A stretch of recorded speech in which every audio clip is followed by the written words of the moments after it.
Uh, Good evening, everyone. As you are aware of, NXP is running this NXP Campus Connect program every first and third Tuesday. On every first Tuesday, we are generally sharing the new technologies related to the SoC development and all. And on third Tuesday, mostly our focus will be uh, the system engineering or how to validate, how to enable uh, the new technologies. So as you are aware of, in the last meeting, we shared the IP design overview, and today we are going to discuss how to verify and validate those designs. And today we have, three experts from the IP verification and validation team. A brief introduction from myself. I'm not able to explain, all these experts from NXPs. Mr. Anshul, hi Anshul, welcome to this NXP Campus Connect program. He is having 16 plus years of experience, and maybe he will brief himself, during when he's going to start the presentation. But he is our expert, starting from all the complete IP development life cycle. And today he is going to brief us about on verification and validation. Gaurav is our, one more experts from the IP design team. He is having 10 plus years of industry experience. And welcome, Gaurav, to this program. And last but not the least, Mr. Devender. He is again, 11 plus years of experience. He is our expert on enabling the complete enablement infrastructure. And today he is going to share his views on the verification and validation. Once again, welcome everyone on this Campus Connect program. Just Anshul, Gaurav, and Devinder. The crowd here is mostly from the college and maybe NCCs or 3+ years of experience from the NXP employees also who are also part of this presentations. They are also attending. We have a very good number, 111 right now. So I'm handing over to Anshul now. Anshul, please brief introduction of yourself, and then you can start today's Campus Connect program. Over to you, Anshul. Thanks, Manish. I hope everybody can see my screen, can see the presentation. Yes. Okay, sounds good. So I'll start with a brief introduction about the IPs, and then I will go over the speaker bios, and then we'll look at the agenda for today. So good evening, everyone. My name is Anshul Goel. I'm here with my two colleagues, Gaurav Gupta and Devender Singh. As you know, so topic for the today is overview of IP verification and validation for next generation IPs. During the course of this presentation, we will address why we do, what we do, and why we are suggesting multi-pronged verification approach here, and how we should approach the IP verification with respect to the matrices, what kind of a matrices you should be collecting, and what kind of a FPGA prototyping you should be doing for today's complex needs. Before starting the topic, let's start with a thought. Take a moment and observe your surrounding. I would like everyone to see from past what changes do you observe with respect to gadgets, devices, electronics do you see in your day-to-day life? You will realize what is becoming more autonomous. I should say smarter. We are now surrounded by devices that understand our needs and that can adapt accordingly. We are using cars that are more smarter than ever, more connected, more autonomous. I really believe we as engineering community bringing automation from our work life to the human life. We look at edge devices. They have their own ears, eyes, intelligence to adapt now. Look at a new era of ultimate edge device, new era of devices like ultimate edge device, which we call autonomous cars. These cars are driving the need for very complex IPs to solve the next generation problems, which are like automotive in-vehicle networking, or could be high compute, secure connectivity, safety. Imagine if you're driving a car which is having driver assist feature, and at the event of an issue, if it fails, what kind of fail-safe mechanism you need to have in your IPs or in your SoCs. However, all these next generation problems or advanced feature in a product are at the cost of the exponential increase in the complexity of the IPs. IPs are basic building blocks for any SoC. These are key differentiator if you look at from the competition. One of the most important factor for the product success. And for customers satisfaction, key is the overall the IP quality with all these cutting edge feature with security and safety. The quality of the IP is there is no compromise on that. It needs to be 100% zero defect quality. All these complex features or hardware development process itself, you look at, it is very time consuming and expensive. Especially if you compare with the software development, it is relatively low barrier to the entry. In case of hardware development, the cost and complexity ripple across the entire development cycle. We all know hardware is hard, but it is essential. It is key. And we have seen over last 2 years during the COVID era, because of the silicon shortage, it has affected our life. You might have observed in India itself, we have some cars which have waiting period of 20 plus weeks due to the silicon shortages. Coming back to the topic today, all these things, what it is driving is, we need to rethink our product development, how we should be doing. Yes, that is the idea. And with that thought in mind, let's try to brainstorm today's topic, how we can reduce or eliminate known barriers in the IP verification that can help us to push the boundaries of what IP can do. And same time, stay flexible in the development process. Quick turnarounds are need of the hour for frequently changing the use cases. With all these things, the zero defect is our overall goal here. I think no one would like to have a smart device with a nagging problem, and then imagine a scale if you're driving a autonomous car that having these kind of nagging problems. There we are, human life is at this stage. So it is very important, zero defect with a the challenging problems of security and safety which is coming around to solve them. With that, I'll deep dive into my presentation. So we have 3 speakers for today's presentation. Gaurav Gupta, he's having close to 16 years of experience in IP verification. He's serving as a senior design verification manager, and he has been proactively engaged with many flagship products in NXP. Next is Devendra Singh. He's a senior validation manager. He's having around 20 years of experience. He has been engaged in a number of flagship products during his stay in NXP, and he's one of the key guy with respect to prototyping aspect of IP and subsystem. I'm Anshul Goyal. I'm a DB manager here. I'm owning multiple domain IPs associated with number of NXP projects during my stay with NXP.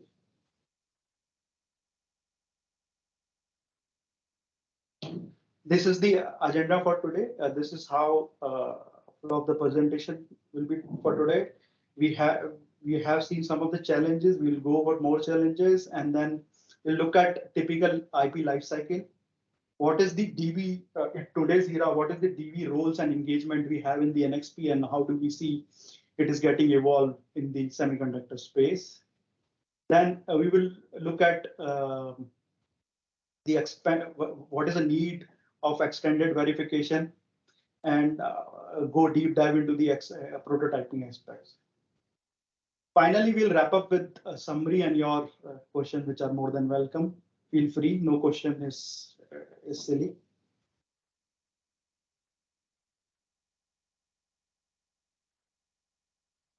Okay, so the most important question is, what is specification? Does your design concur with specification? Because if your reference point is not common or is not correct, then you are bound to start with the problem itself. So key is to where you draw a specification line. In a decade back, we can easily start with a design specification, or probably only the IP specification start working on that. But in today's era, where the problem is multidimensional, it is very important to start with the business view. What is a requirement marketing is trying? What is the requirement for the product? Which in turn drives the requirement for the IC systems, architecture, for software, for safety, security. And based on that, this is slowly carved out for the IP specification, which should be referred as a holistic view. It is very important to complete this chain, so that when these requirements start, they start with very fuzzy in nature, and over multiple years of brainstorming session and a lot of questions, it takes a meaningful shape. And it is not different from verification plan. When it starts, verification plan, very little idea for a verification guy what cases he needs to verify. When it above the tree, when it's get reviewed, a lot of questions being asked, it takes a meaningful shape, which is understood by team. Here, one more aspect is interoperability. Now, because IPs, our SoCs are having multiple subsystems, a system might be comprising multiple IPs. So there is a interoperability within SoC, and then for the IPs, which are interface IPs, they need to follow the standard which might be defined by the global body or a consortium, like for a PCI Express, Ethernet, I3C. So all these IPs, they should be compliant to the standard spec. It is very important. How do you ensure those interoperability? And when you're talking internal IP to IP communication, it is very important. Again, they have common language when they're talking. If they are not talking common language, you're bound to get it. So all these things need to be put in mind when you're preparing your plans, and these cycle needs to be closed.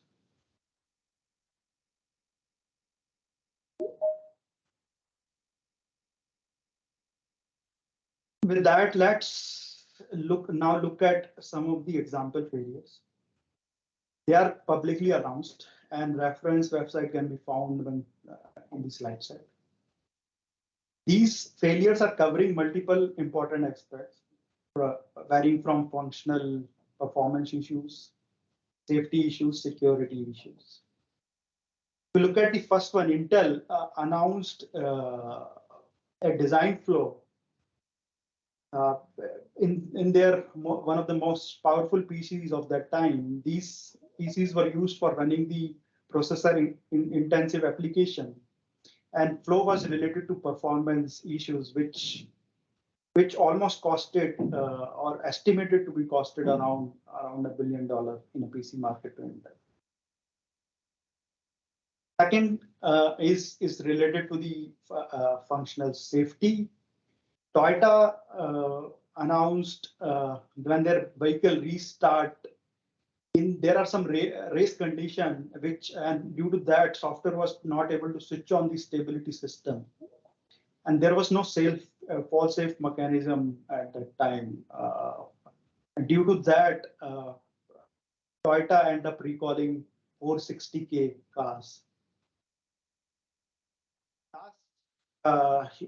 here is from Jeep. This was the security vulnerability which was demonstrated by some of the hacker groups. Using the dashboard, someone could even take a control of your steering, transmission, and brake. Imagine you don't want to drive a car and somebody else is controlling outside. So because of that, the Jeep end up recalling about a 1.4 million cars. So all these failures, this demonstrate how costly they can be, or why it is important to focus on each of the aspect in the hardware development cycle.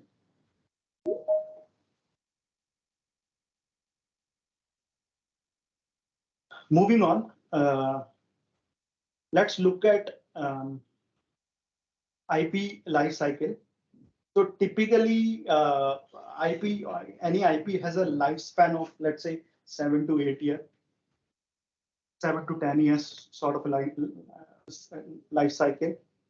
And I've divided that life cycle into three life stages, which are introduction phase, where you are trying to bring a IP which is solving some differentiated problem, which is keeping you differentiated from the competition.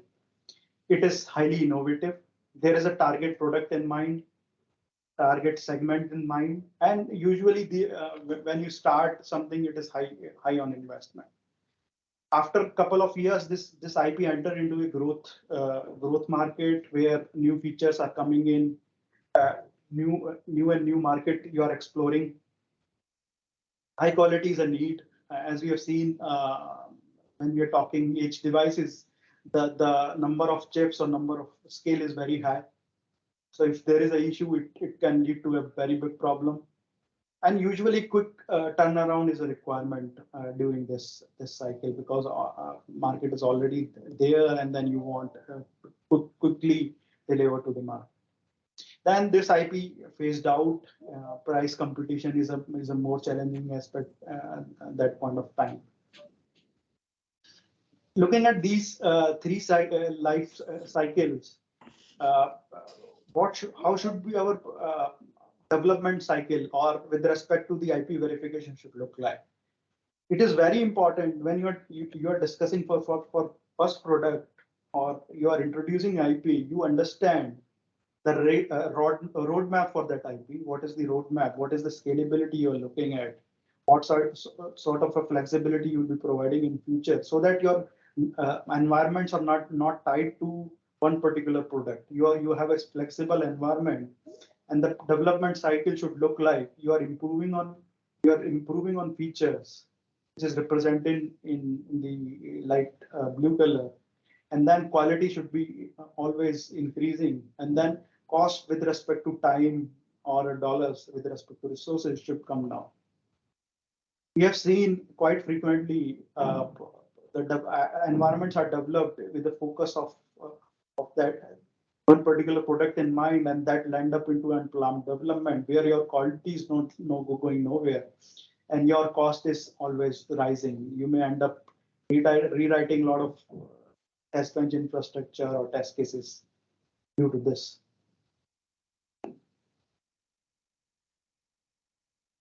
With that, let's now look at the typical IPDV guy engagement and roles and responsibility in a company or in an NXP in particular. As we have discussed, it is very important to understand the view from the marketing team. What is the use case you're looking at? What kind of a market you're looking at? Right, which in turn going to drive your system architecture and security and safety requirements, which you need to be as a design verification engineer need to be looking at it, and then you need to enterprise in all these requirements in your test plans. Also, how it enables early engagement with the marketing requirement. It enables you to start a discussion with the EDA vendor with respect to VIP needs. With respect to interoperability needs, probably you want some VIP which are standard, which you don't you want to take from the EDA vendor. You want to start discussion with respect to the capacity needs. Now IPs are in multi-million gate designs, and then uh, we are seeing the challenges with respect to simulator environment, with respect to the runtime. So all those discussion you want to start early, so that it does not impact in your execution phase. IPDV guy engages very closely with the IP designer. All the development cycle goes very closely with the IP designer. Then nowadays the IPs are no more pure accelerator. There is a software layer, or there is a requirement of software scheduling, which brings the need of its CPUs in your IP level itself, and then there are requirement of software toolchain, there are requirement of use cases, there are requirement of firmware verification. So all those aspects need to be discussed very closely with software team. Last but not the least, the IP content developer, the content which is finally seen by your customers, very important. The quality and completeness of those contents is thoroughly looked at during the development cycle. Also, there are some automation with respect to the register content development. Like in UVM, you have REL methodology, or formal provides you FRV, that should be looked at.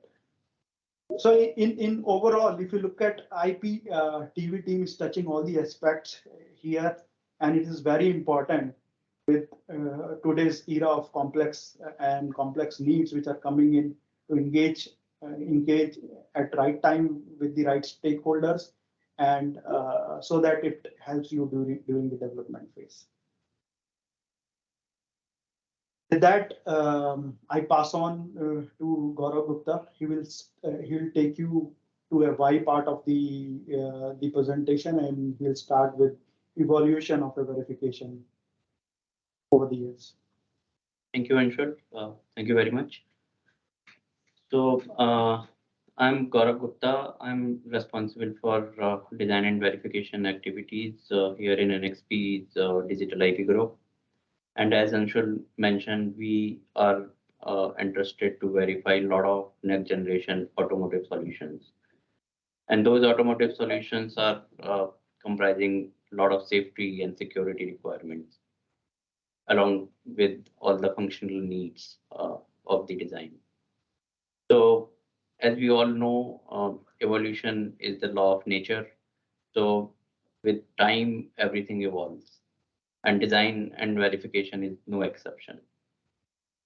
So if we look at the beginning of the silicon development, the way we sort of identify transistor being a switch, and that could be sort of used to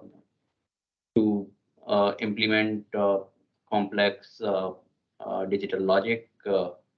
So earlier, when the development started, we used to have few thousand gates designs with very limited functionality. And in terms of application, they used to target very simple applications. And because the node at which the designs are going to be manufactured in those days, so the manufacturing cost itself was low, but the node at which we were sort of manufacturing them were high.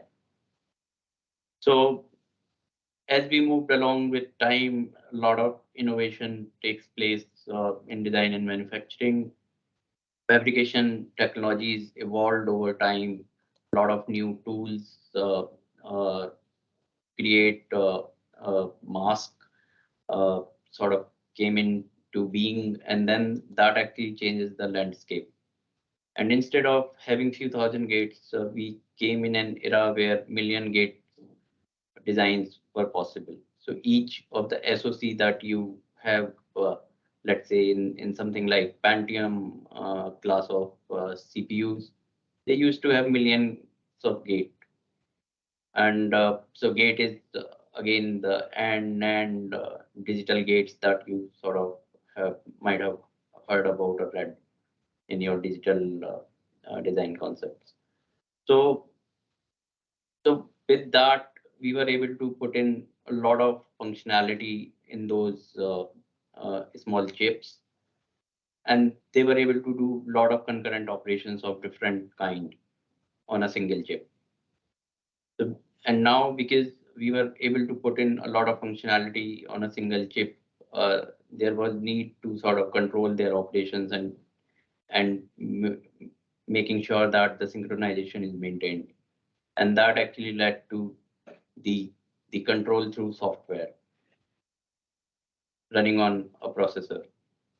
So in a way, we moved in a direction where we were having a system on chip, completely doing a lot of different kind of work in coherency of each other, and that led to a lot of evolution in the manufacturing technology. So even though we were able to manufacture a lot of small scale transistors, and we were able to put them on a single chip having same square unit of area as earlier, but with a lot many functional gates, the manufacturing cost went up, and we were able to fabricate at lower nodes like 40 nanometer and 90 nanometer, 65 nanometer kind of. And then we are in today's era where we are talking about multi-million gates design or even billion gates design on single system on chip, having a lot of complex functionality. And that led to the development of layered software to control this these kind of functionality in currency. And the manufacturing cost went up because to create such a small scale mask, we needed a lot of tools of uh, a very higher degree of complexity. So that led to the development of today's design on a very small scale. But with that, we ended up in few new problems. So today's design requires a lot of power aware kind of logic because the power dissipation is becoming a more and more problem for today's design. Then the safety and security. And I think in today's era where we see lot of gadgets connected with each other, the autonomous vehicle we are talking about having a vehicle to vehicle connectivity, the safety of our devices and the security of our data, it has also become very important. So as over the years, as design has evolved, so does the verification. So earlier, when we started doing designs, we used to do targeted verification for the limited functionality that was being verified. The test benches were similar. They used to sort of use the similar languages as we sort of write design with like Verilog or even C. And and the use cases for those designs were simple. So they were kind of easily being created over there. And there was a low risk because a lot of designs were not used for safety critical applications. As we moved along and design became complex, so there was a need to evolve verification also. And then we had to go up higher in the abstraction layer. We had to use software concepts for OOPs, like OOPs, object-oriented programming, and aspect-oriented programming. So, and the new language for verification also came into being like Vera and Ease Pacman, and then the test benches complexity increased by multifold. So now, if we look at today's design, so the design complexity when we talk about having a lot of complex functionality on a multi million or even billion gates SoCs or IPs. So we need a very high degree of abstraction to verify these features. And even the test benches of today's era are layered, not just the software, but the test bench to verify that functionality. And then there was a need felt to sort of standardize the methodology that people are using to do verification, so that to make life easier for verification engineer. And there was a thought that the hardware verification engineer may not require a lot of software knowledge, and if there could be a way to sort of hide that under a layer, and that led to the development of universal verification methodology, as we call UVM. And it is based on a new language that is introduced for verification called System Verilog. But having a test bench running simulations is not enough to verify today's design safely. So we had to sort of invent new ways of verifying our designs by having something like assertions and formal verification. And it has become essential for today's design to go through multi-pronged verification cycles. Simulation being one using UVM, and then assertions and formal verification provides a complementary way to verify these designs. So it is no longer knowing one skill set. Today's verification requires you to be having multi-dimensional skill set. You need to know assertions, you need to understand the temporal logic, you need to understand mathematical form of verification, which is called formal verification, and you may need to have knowledge of software concepts also. And in the figure, there is a reference test bench design. As you can see, there are a lot of components which are being shown here, like sequencer, driver, monitor. For now, don't worry about these, but these are different software components which are being sort of created and working in tandem to verify large scale designs of today.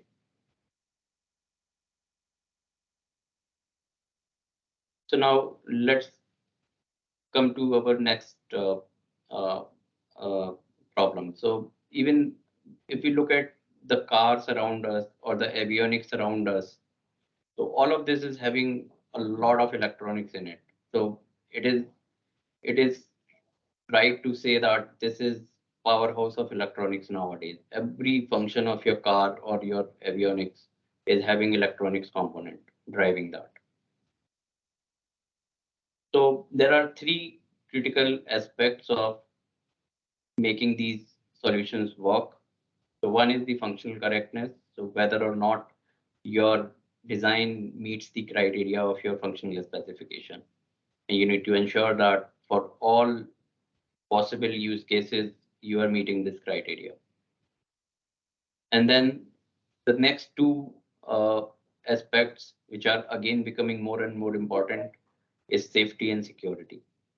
So safety is essential for solutions like autonomous vehicles or for avionics. I think some time back you might have heard that there was a plane of Boeing 737 MAX, which sort of crash landed twice because of a safety redundancy issues. So, so there are, and even in your car while you are driving, you don't want any critical function to fail and not being able to recover. So safety is essential for that. And then security of your data, again, is a very, very key aspect of today's verification needs. You don't want any unauthorized access while you are, let's say, running your car. You don't want anybody else to control those autonomous functions that you are relying upon while sitting in your car. So all of this has drive uh, a lot of new ways to verify our modern days designs.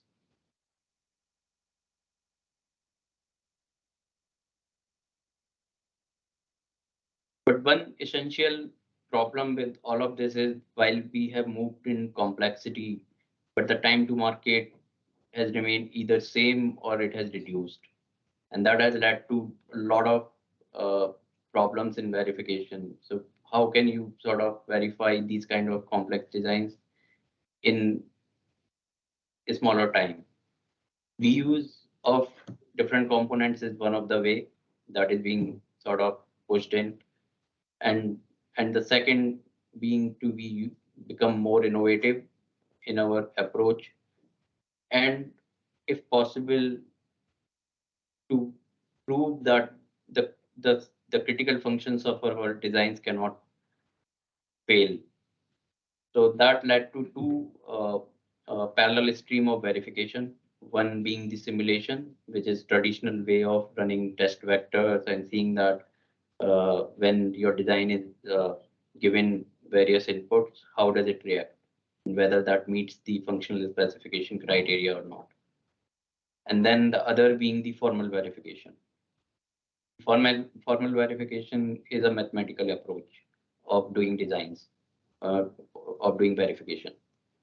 And essentially it compares your design, which is shown as RTL in the diagram, to a model that you might be writing using your languages such as assertions or some glue logic on your own. Now it can compare two implementations mathematically and prove them that they are equivalent. And if not, it will give you a trace to debug that this is how your assumptions about your design can fail.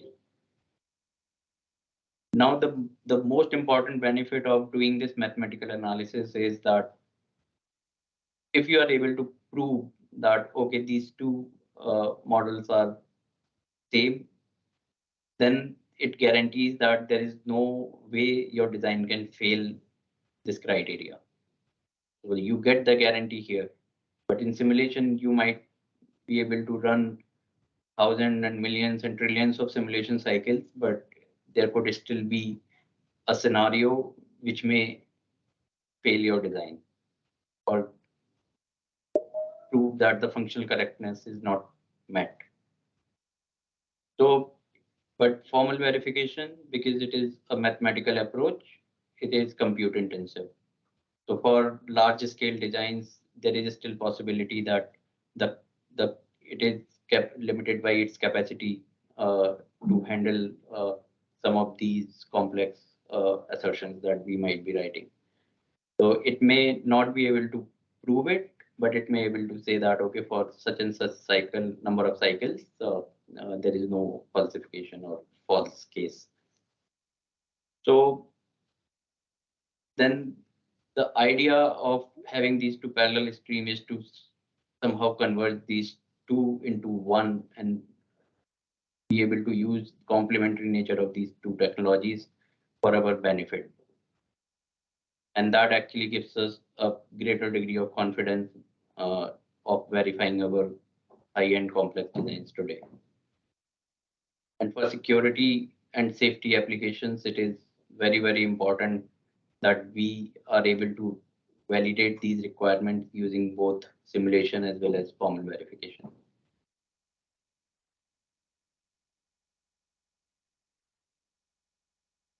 Okay, so now, as we have seen that we were sort of able to do the verification using two approaches. But the next question is when to say that we are done. And this is a question, it's $1 million question, right? So because we can run simulation endlessly, we can do verification endlessly, but at the end of it, we are all limited by time to market. And this is a typical cycle that is followed while doing design and verification. We start with functional specification, we create a verification plan after a lot of deliberation. And when plan is ready, we go and execute it. So we construct the test bench, we execute it, we do the result analysis, we look at some of the matrices that we want to complete. And if those are not meeting, we go back to the plan and then follow this cycle.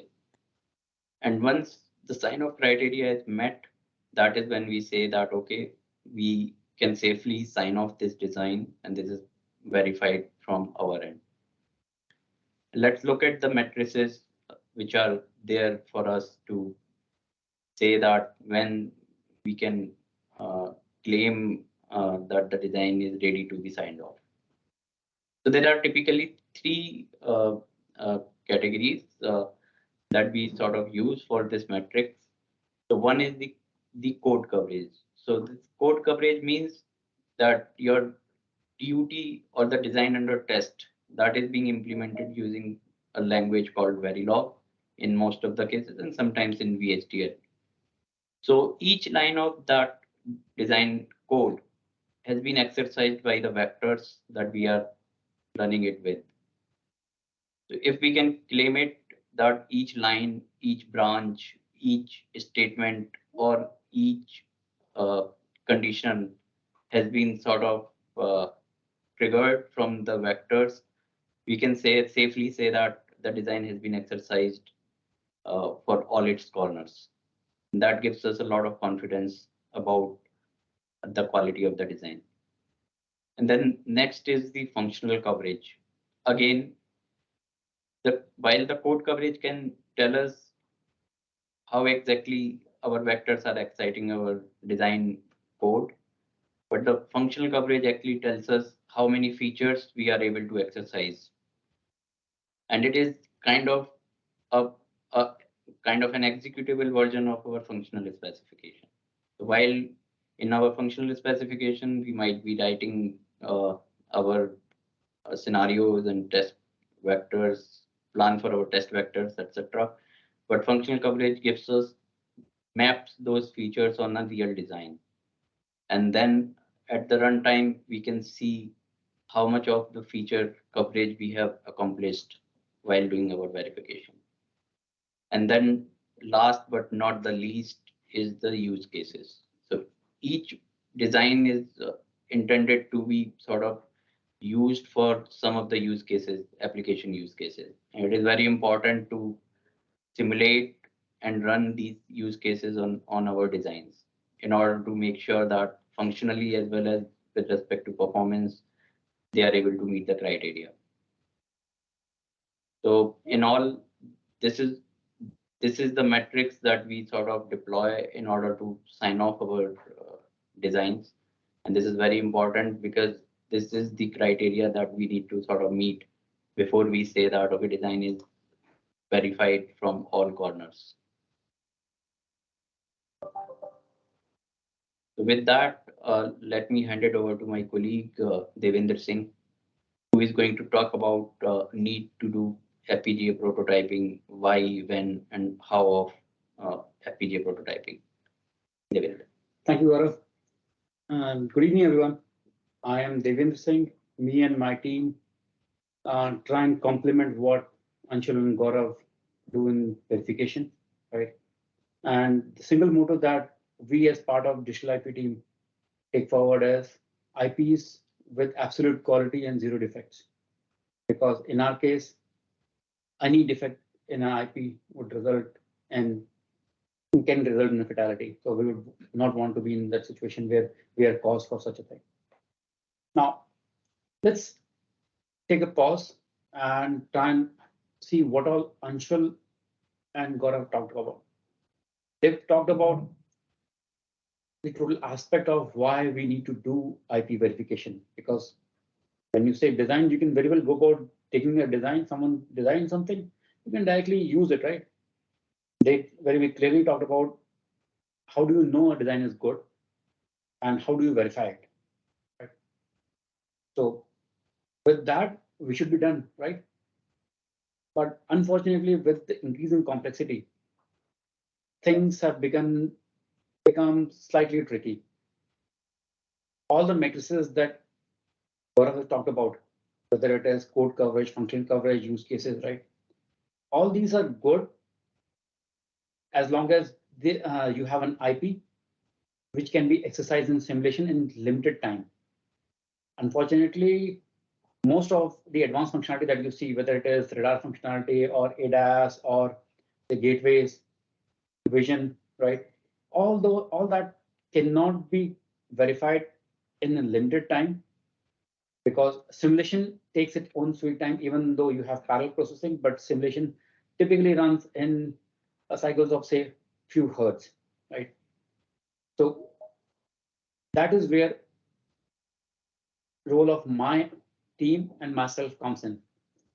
What we do is we complement what goal Gaurav and Anshul's team have set out to do. That is mature the IP to a quality where we are sure that it is as per specification and there are no gaps left. And how do we go about doing it? One is very brute force method.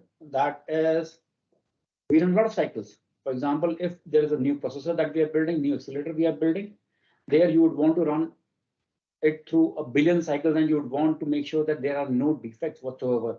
So when I say billion cycles, I'm talking about running on an FPGA at say 50, 60 megahertz. So that is almost 50 million times faster than simulation, right? And you're talking about running it for a week without any failures. That's the kind of stress we're talking about here. But that is just a brute force method. And we just don't do this kind of brute force. We do a lot of intelligent stuff. Looking at performance. Anshul very clearly talked about the aspects which have come in because of software being part of the IP subsystem, right? A lot of functionality is governed by IPs. In such a scenario, if you want to run a simulation with, say, Linux booting and exercise certain functionality, it might take at least few weeks, if not months, for you to be able to run that simulation, a single instance of it. And if we are able to run that on FPGAs, we are able to run it in say few seconds. That's the level of scale we are talking about, and that is where we complement each other. There is another aspect that we very actively look at, because we do different types of IP. There are some which are breakthrough. There are some which are standards oriented, which are critical, in which you need to comply with certain standards. So you would want to build something, you would want to test it with interfaces and look at performance. All those aspects need to be taken care of, right? And there are others which are breakthrough. When I say breakthrough, breakthrough means which no one has seen, not even us. The new concept that we evolve with, depending on market requirement, need for future. And just to give you a reference, when I say future, I'm talking about something which you see, something which what we build today would be available, say, 5 years down the line in the market. So what you see in cars as features, we did that 5 to 7 years back. So that is future I'm talking about. And we have to see that far in future and figure out that things would work. So all these are, that is where we call them breakthrough, that no one knows what to expect. And for such kind of IPs, obviously, I'm sure you can understand the complexity that would be there, the uncertainty that would be there, and making sure that they are without any defects is a different challenge. And that is what the verification IP team, including myself, is set out to. Let us look at, I've just talked about an overview. So we know what we want to do. We want to prototype, and why we want to prototype? Because we want to complement. Complement what? A design verification effort, because there are certain aspects which cannot be covered in design verification. There are aspects which design verification covers, which can never be done in FPGA prototyping. For example, code coverage, you can never do that. It is impractical to do it. So such aspects still get covered in verification, but the aspects which are more oriented to number of cycles, complexity, stress, that we go about covering so that there are no holes in total matrix that we are trying to do with respect to coverage. When I say coverage, I'm talking about quality coverage. Quality means functional coverage, code coverage, safety coverage, security coverage, every sort of thing. Right. So that is what part of it. And second thing is, why do we want to do it? Second aspect is, why do we want to do it? So what we know, why do we want to do it? That is the scope. That is what. So when we go about doing prototyping, so for us, ourselves have a goal to validate IPs. but we also have other stakeholders. For example, if an IP has software involved, then we'll have software team as a stakeholder. If we want to showcase a new breakthrough capability to a customer, in that case, our customers are stakeholder and we need to build a proof of concept, right? There are certain scenarios where we want to run the use cases which we know are provided by customers or are available from the past learnings. We would want to run them so that we make sure that there are no lacunae, there's no bottlenecks, there's no issues with that. So in such scenarios, there are different objectives for building an FPGA prototype. And each prototype model will have a different requirement. For example, if I'm talking about, say, software development prototype, they do not care about what kind of validation capability do I have in the IP or if I can go about probing certain signals. So when I'm building a IP prototype for software team, in that case, it is assumed that IP is mature. Software team will simply go about using that IP subsystem as though they are using silicon. The kind of performance that FPGA provides that allows them to do a very fast development and quick turnaround so that they can build a total software stack. If I am targeting validation, in that case, ballgame is different. The objective is debuggability. And in this case, most likely we are starting early, working in tandem with the verification team. Verification team for sure provides a basic sanity of the design. They verify the design, that design is sane, the data paths are working. Then we pick it up and we build an FPGA subsystem so that we can run. And when you build an FPGA subsystem, it would not run on its own. There for sure is always some software layer that we build on top of it, and we run it. And because it is an early phase for IP development, there is a lot of debugging which is required. When debugging is required, you should be able to see signals. When I say signals, internal wires of the design to figure out what is happening inside the design if there is a failure.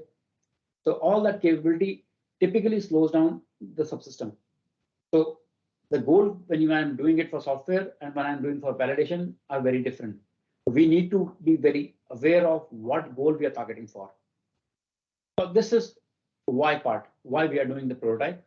Now, how is the third part of it, which is depicted on the right hand side?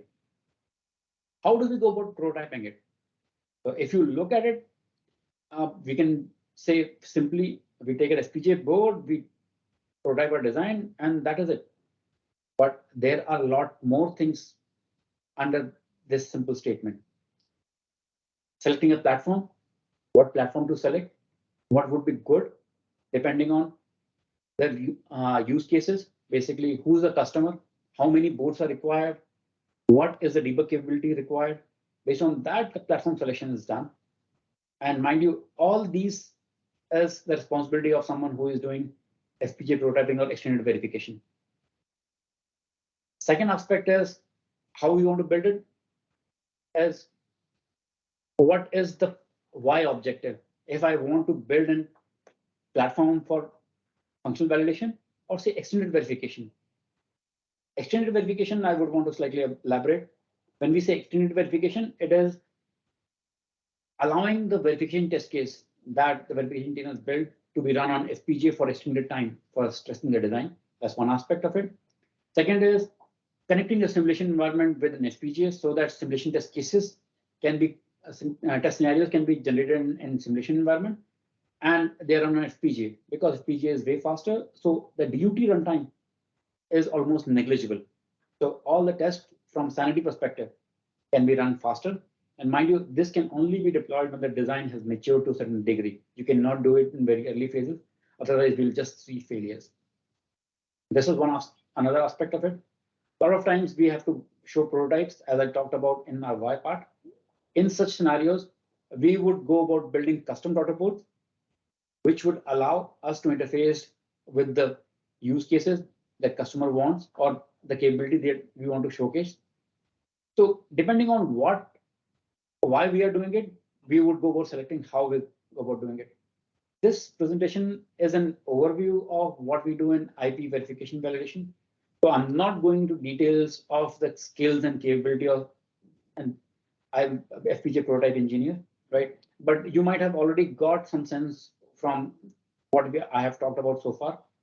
From the left-hand side of the slide, you would have understood someone who is going to build an FPGA prototype needs to have a system level understanding, understand where the IP is going to be used, how it is going to be used, and what all would be required.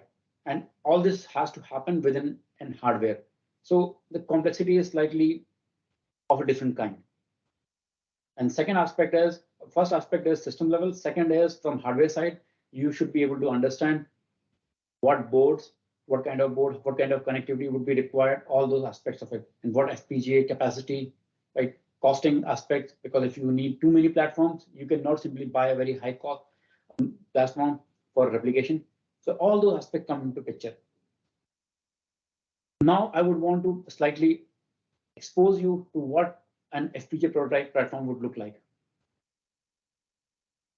The current slide depicts an FPGA prototype platform that is created for vision processing accelerator. What is a vision processing accelerator? Is an accelerator which would take in a camera image, stream of camera image, process them so that it can be used for detecting objects and obstacles for autonomous driving kind of scenarios, right?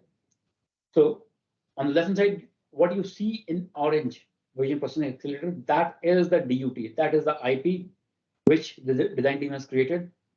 And this IP has already gone through verification under Anshul and Gaurav.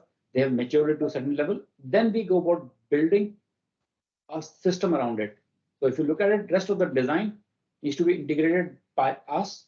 Basically, we build an entire mini SoC, mini ASIC kind of environment in an FPGA, where we are able to pump in images, input stream through a PC. It gets processed and gets fed back into a PC where we can see it. And the host functionality, the CPU processor functionality, is provided by another board, that is Zinc Ultrascale, which has a quad-core Cortex A53 core, which is used to control the entire application.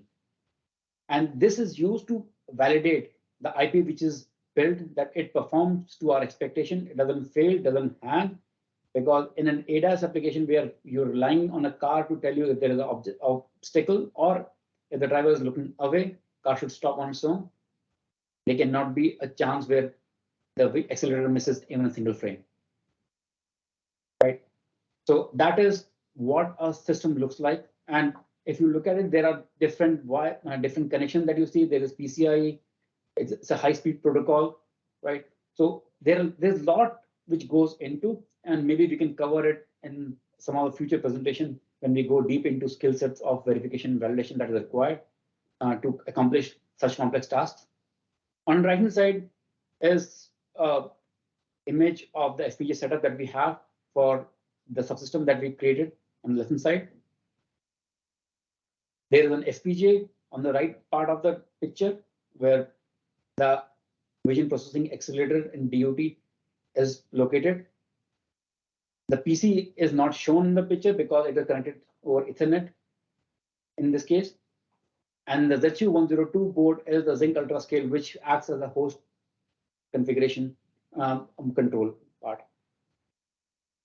Hope this provides you a glimpse of what all verification and validation team do before we say we signed off on an IP, because we are very conscious of the fact that what we sign off is going to affect lives, and lives are going to be at stake. So just to summarize what we talked about, and in this presentation, we talked about the quality of chips, and quality of chips in turn are the factor and function of the building blocks. What are building blocks? Building blocks are IP. And we in NXP, MCMP IP team make sure that there are zero defects in the IP. We make sure there are no stone unturned, that the quality is impeccable. There should not be any defect because lives are at stake. Second aspect that we talked about is with the increase in complexity. There are features which are provided, which we as individuals, right now, what the feature that you're using, we implement those features 5 years back. And next 5 years, the feature that you'll see that we are working on today. The complexity is increased drastically, but the time to market has not increased, right? So in such a scenario, a single dynamic simulation kind of environment, which was used traditionally to verify IPs, can never be used. We at NXP make sure that we are using the latest and greatest technology, and basically build a multi-pronged approach, best of all the worlds, to address different aspects of IP design and verification. And that helps us covering aspects from coverage, whether it is code coverage or formal coverage, or whether it is with respect to stressing or design firmware coverage from that perspective on FPGA. And this is the primarily what we wanted to talk about of the multi-pronged approach that we do to ensure the quality of IP is there. Thank you for your time.